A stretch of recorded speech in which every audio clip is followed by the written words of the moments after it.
Bonjour à tous, j'espère que vous allez bien. On se retrouve pour parler de la KTM 890 Adventure 2023 qui a un nouveau look, un peu plus de polyvalence avec toujours le moteur de 899 cm3 pour 105 chevaux et 100 Nm de coupe comme sa cousine, la R. C'est juste la puissance par rapport au Roadster qui varie. 215 kg avec le plein, ce qui est plutôt pas si mal hein, pour un trail de cette cylindrée-là. On est souvent un peu plus lourd, là on est bien placé à ce niveau. Pour les changements qui sont directement visibles, vous avez la face avant qui change pas mal.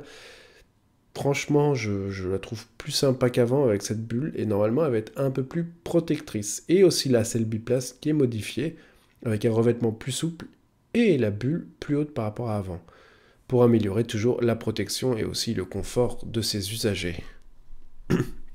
Le compteur, quant à lui, est aussi différent. C'est un nouveau 5 pouces TFT, mais beaucoup plus résistant. Il faut savoir que c'était un des gros problèmes de KTM Pack sur cette moto. Le compteur est horrible, il y a souvent des fissures, il y a beaucoup de retours SAV. Le mien, ça fait 7 mois que je l'attends, le nouveau KTM, bordel, vous faites chier. Voilà, je dis jamais trop de gros mots et tout, mais KTM, le SAV est pourri. Merci de faire quelque chose. 7 mois pour un compteur. Bon, la luminosité adaptative, meilleure synchronisation avec l'appli KTM Connect qui était aussi assez horrible, on va pas se mentir. Et des customisations d'affichage par-ci par-là, voilà un TFT quoi en somme.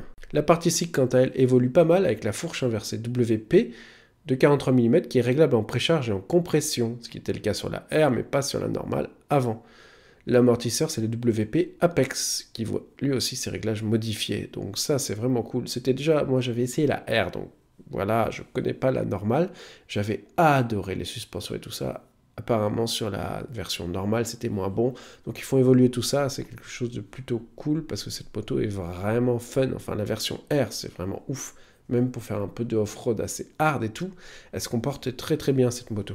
Pour le freinage, il y a aussi l'ABS Bosch en 9.3 qui arrive avec une intervention qui varie selon les modes sélectionnés, Street, Off-Road, Rain, etc. Et puis un mode de conduite rallye avec le mode démo et comme avant 1500 km et ensuite c'est payant si vous voulez l'acquérir. Bon ça franchement vous êtes encore dans la bulle là. C'était une version plutôt routière, ils essayent de faire quelque chose de plus orienté chemin là sur cette moto. Vous avez un sabot moteur en aluminium et des Pirelli Scorpion STR à la place des anciens pneus. C'est pas encore du totalement off-road, c'est plutôt du mix, mais on avance petit à petit sur une moto beaucoup plus polyvalente, et c'est ce qu'on veut, hein. Un trail, on attend d'aller dans les chemins avec aussi, hein, pas que de faire de la route. Après, il y a le R hein, pour ça, bien entendu. Les prix ne sont pas officialisés, mais on sera aux alentours de 13 949 €. Donc n'hésitez pas à lâcher le petit abonnement, le petit like, etc. comme d'habitude. Moi, je vous fais des bisous. À la prochaine les riders, bye bye.